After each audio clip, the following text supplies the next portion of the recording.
Welcome, Padma. Namaste.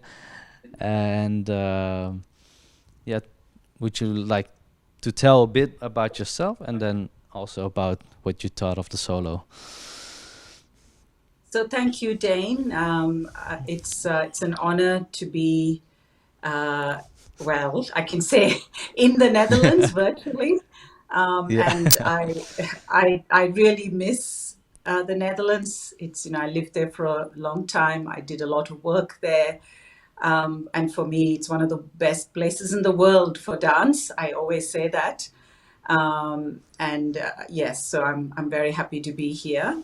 Um, so yes, it was really lovely to watch the solo, and I want to thank you and Rohit for putting your integrity, the commitment that I saw in the piece. That was very beautiful to see. I saw that. What for me is beautiful is, in one sense, we talk about these as mythologies, but one of the reasons I call them archetypes is because they are always alive. And in fact, I always think the deities are more alive than us because they are actually practices of that fullness of reality, whereas we create our own stories that separate us. And I always love it when, particularly in contemporary work, we really try and see how do we express or how do we become these spaces, these states of being in our times. And what I really like in contemporary work and in the work that I saw you doing is you can get beyond the story, because when it's narrative, then you just get stuck just telling the story. You actually very rarely get to the sensation or the feeling. And Right. that's why I like that the way you work. It it was, yeah, you're trying to get past the story into that, what is this state of being of this person, of this deity that does all these things. How do we express the state of creation, the state of destruction, in this one body. And I think that's the power of dance as a practice. And in fact, it can only be done in dance. These kind of archetypes or deities, and that's why they're all dancing. In India, they're all dancing, and it's not Yeah. just random. It's not an accident. It's because dance is the only language that you can do that with. So yeah, congratulations to you for taking that on. It's not an easy thing to do, and Thank you. I would encourage you to say not even mythology, but words like deity, archetype.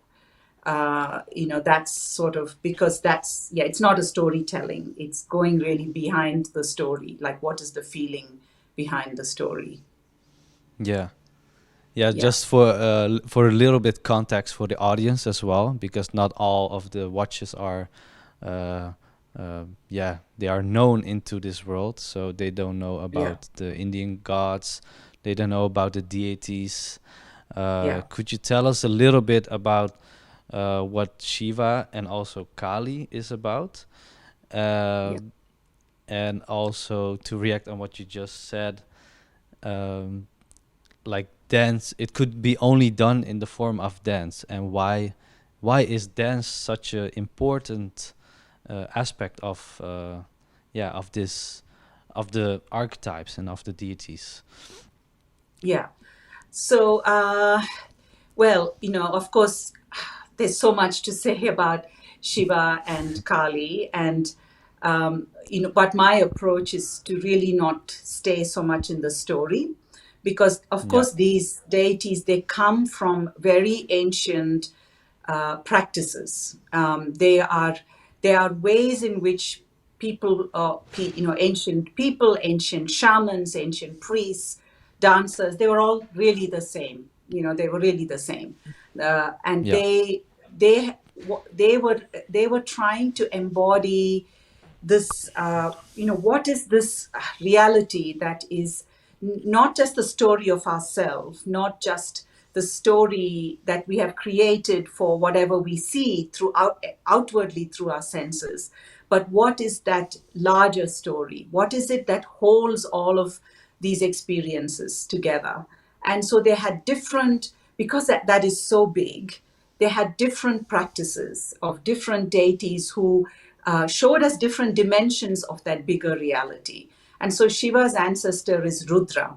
Now, Rudra first appears in the Vedas, but actually there is Rudra also in before the Vedas. There are some artifacts that are found which they think is Rudra, and Rudra is this ancient force. It's a force that's in fact, they don't even say Rudra is a person. So we don't know if Rudra is an animal or a person or a man or a woman, or is it just like an elemental energy like the wind or the Yeah. storm. And so there's such beauty. In fact, I made a solo called Rudra when I was in the Netherlands Nice. Yeah. with a Norwegian dancer, Gunvor Carlsen, very beautiful dancer. And Marianne Schwasek was singing Drupad. She's still in the Netherlands. So that is the ancestry of Shiva. And then Rudra kind of became, in a more modern way, Shiva. And then it became much more into the story. And then it became, there is one person to do destruction, one person to do, because it became, without the practice, without that embodied practice, it became very difficult for people. So then you split it up into stories. And this happened very early. It's not new. But already by the time of the Rig Vedas, people had really lost that connection with the practices. And so, it began much more and more to become more literal, more story. And then there was the split about Shiva and Shakti. So the Kali, as a matter of fact, comes from a slightly different tradition, because Kali goes towards the goddess practices, the goddess philosophies. The Yeah. philosophy where reality was the goddess. Reality was, what we say now, Purusha. In fact, reality was the goddess. So the nature of reality, consciousness, whatever you say, Brahman, was feminine. And so then there were all these practices in the ancient times, that now today developed into this Shiva Shakti principle. All And right. and so now we come to this point where the two become slightly separate, but we still try and see Shiva as being both Shiva and Shakti, because then Shiva, there is Ardhanarishwara, where Shiva is both man and woman. But in the Is the dance both in text, one? yeah, but in the Yeah. dance text, dance begins beyond duality. It's clearly in the All text. right. Yeah, Yeah. it says, on my right side, there is Shiva, it says, and then on the left side is Vishnu, that is the feminine, Prakriti, nature. And then when you lift up the leg, they say the leg is like beyond gender, Napumsaka, which is, now we say it's transgender, but actually it means beyond duality. It's Yeah. beyond the duality. So dance is a Is place the where you can bring all these things in the one moment. And that's why it's so important, because you can only do that in dance. The minute you have language, you have to have duality. I mean, if I say I'm happy, then I know I'm happy because I'm not sad. So it's always yeah. this duality. Yeah. But Yeah. dance is something that you can be both in the same moment. And that's the power of dance. Great. Wow. To make a little bit to resume what you just said, you actually say that dance goes beyond duality, so it goes Yeah. beyond divine masculine, divine feminine, which is Shiva Shakti, Yeah. the gods known as Shiva and Kali. And that actually back in like in the ancient times, dance was used to be in this state that goes beyond duality, and that Yeah. dance was the source of philosophy. It was the source of spirituality. It was the source of like many things, if I'm correct. And Yes, also to comment a little bit on Rudra. I also used yeah. Rudra in Tandava as well with Rohit together, Hmm. and which I read a part about Rudra that it's also called a roar. Yes. So it's more like the Big Bang of the universe. So the starting of the universe is also compared as a roar in the universe. So it like expanded, exploded, and from there on, creation found its way. Actually, uh, but yeah, what were you trying to say So it's about interesting this? because the roar. So Rudra is sometimes said to be the anguish that roared at the point where Rudra actually wanted to stop moving into form.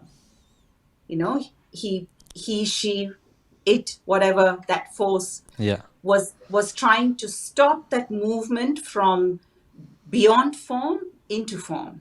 But at the same time, when it is in form, then Rudra is also the energy that is protecting whatever, destroying, protecting at the same time.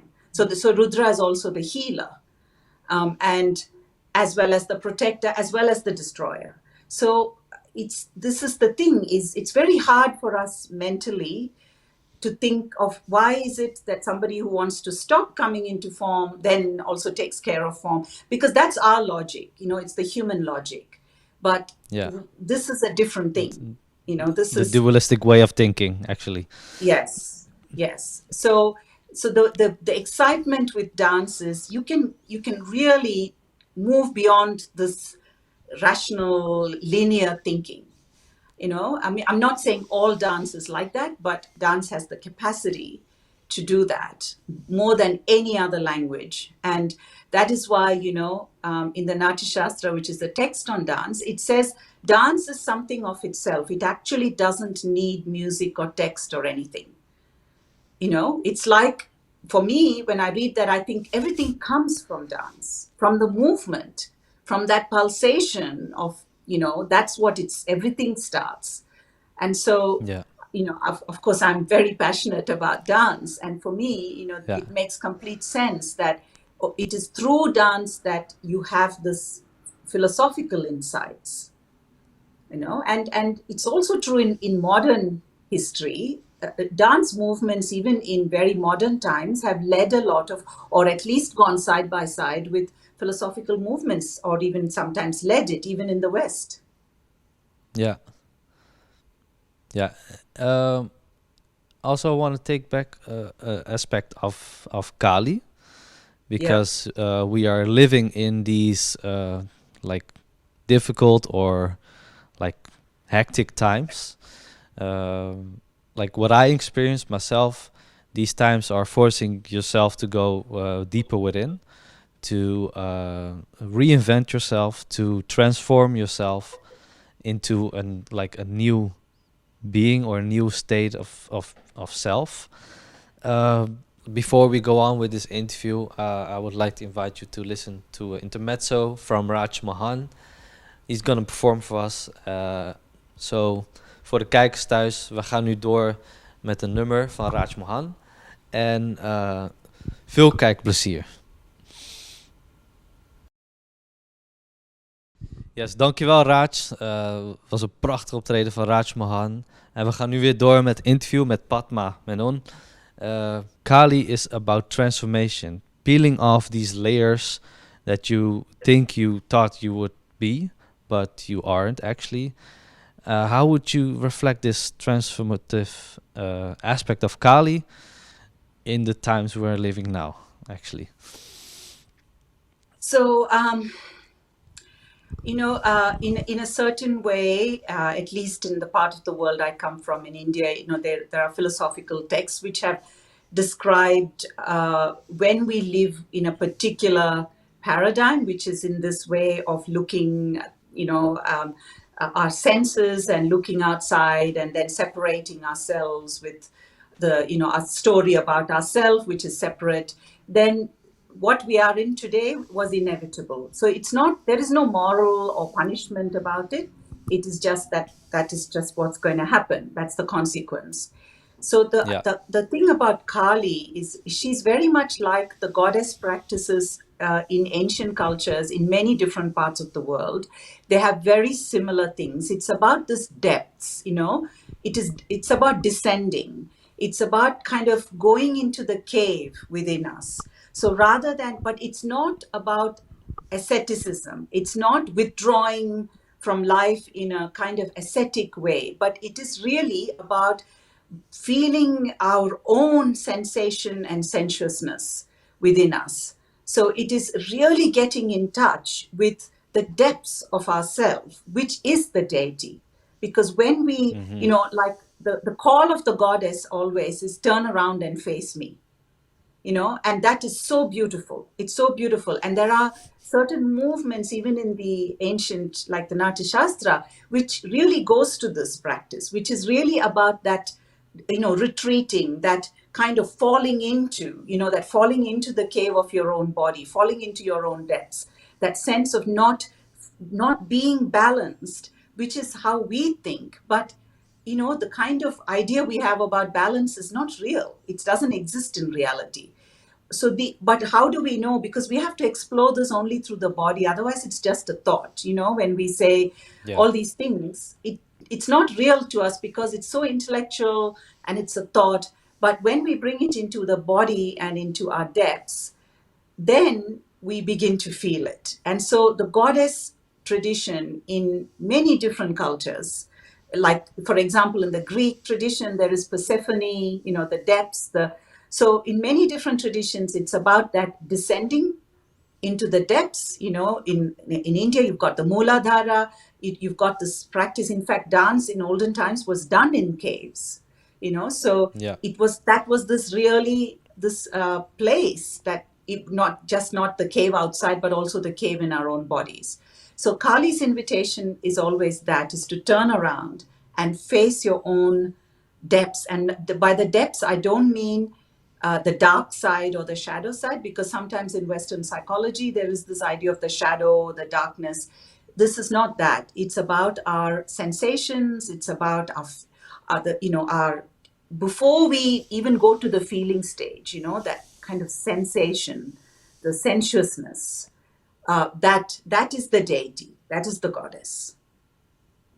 All right. So actually, uh, because indeed in the Western world, it's also perceived as face your demons, go inside, like battle your own demons, and but that's not what you mean, right? No, no, No, no, it's more no, because becoming one with the senses, with feeling, with with your deepest, with your, experiencing, with your yes, with your deepest with self, your, actually. Yeah. exactly, yeah, before the Okay. story, you know, it's like going behind your own Yeah. story. Because really, who, like I is a story already, you know, Yeah. when you say I'm Yeah. Dane, I'm Padma, that's already a story.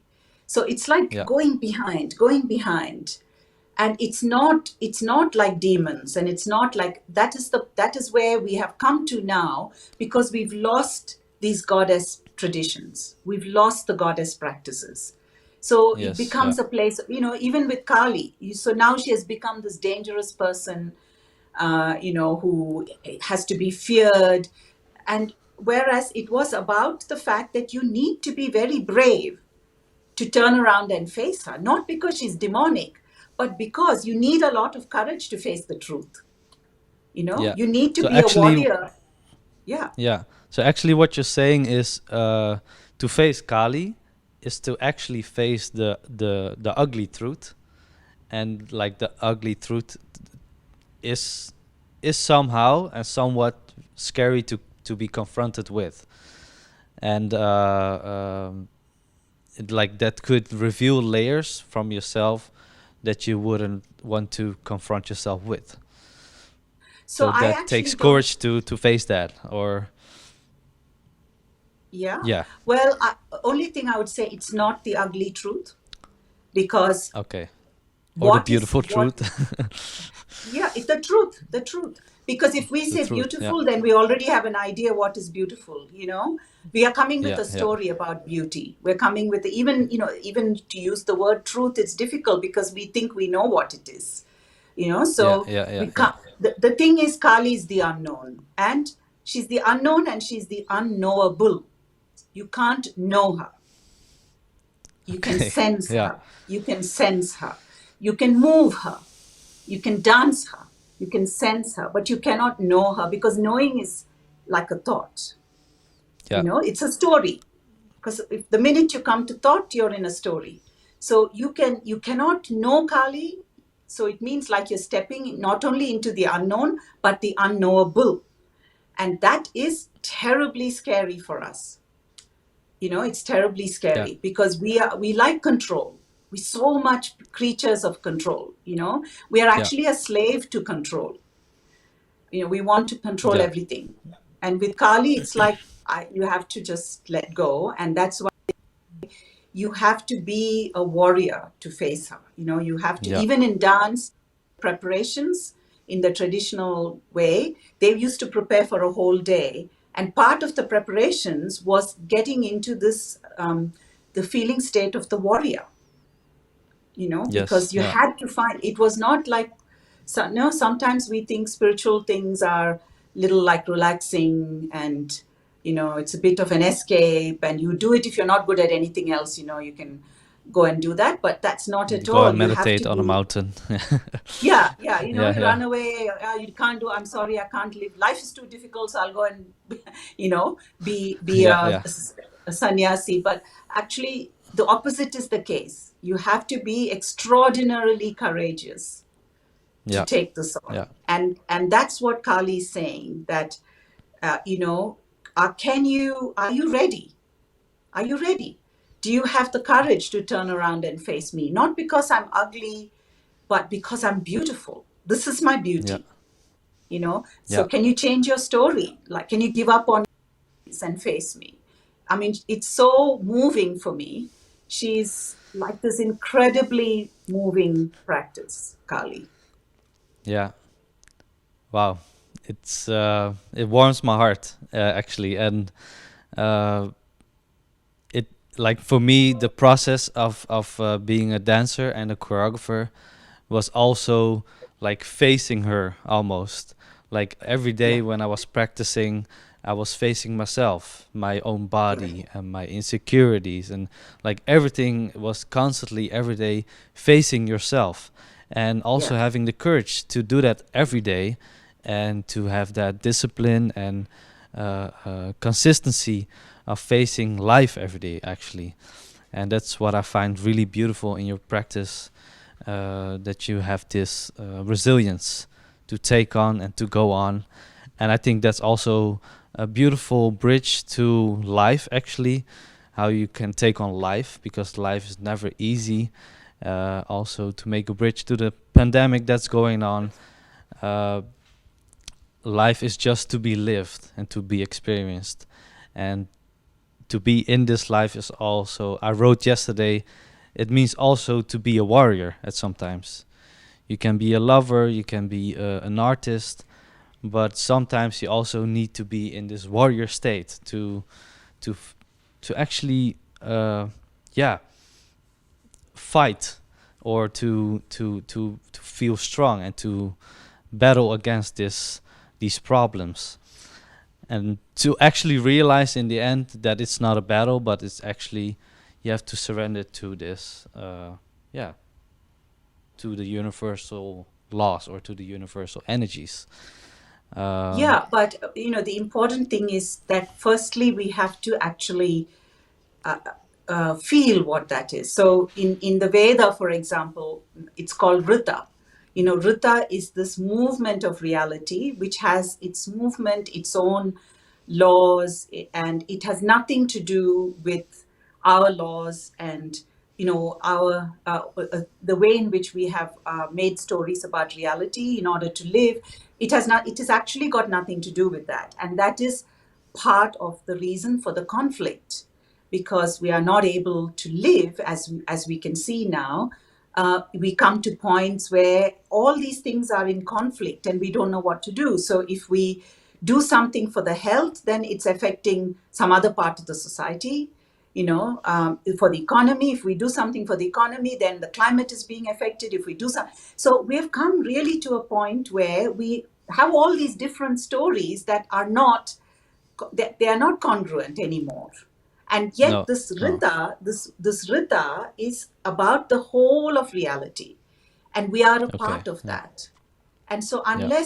and that is contemplation, is to really feel, to experience what is that movement? What is that because it's only a movement. And if we look at life from there, then we have a very different perception.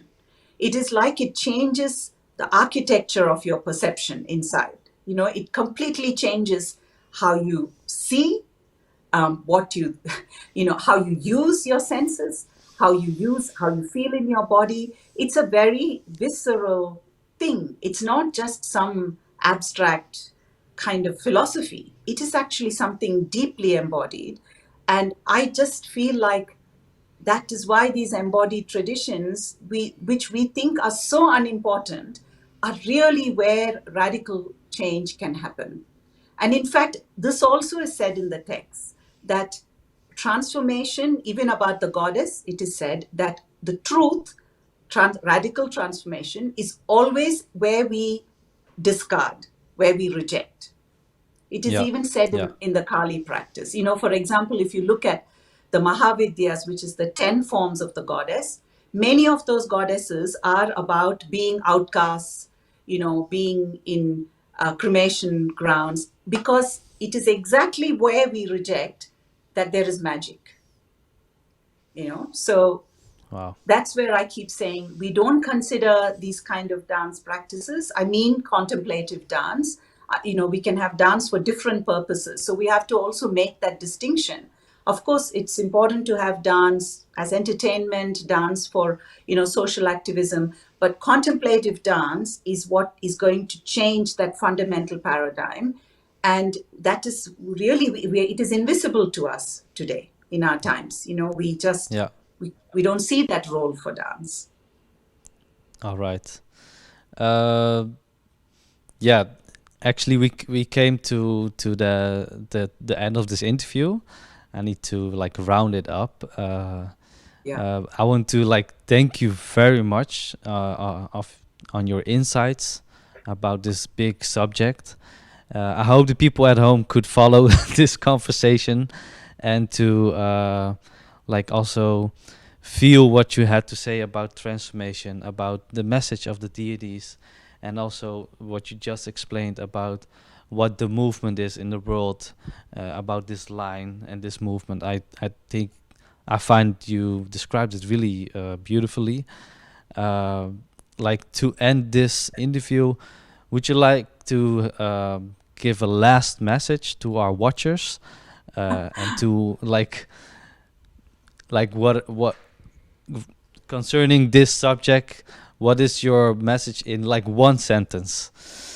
Oh my God. One sentence is I don't have any, I don't have any message, because Okay. I'm not really someone to have a message. I just hope, Dane, that you will continue your inquiry through dance. I think it's an important, it's really important role for dance, for people, particularly like how to make it happen in our times, for our people who live in these times, how these deities can be, they are alive, they're so alive, and they're calling out to us. So I'm so glad that you have listened to the call and you're dancing them, and all the very best for that. Wow. Thank you, Padma. And I hope to see you very soon. Thank you, Dave.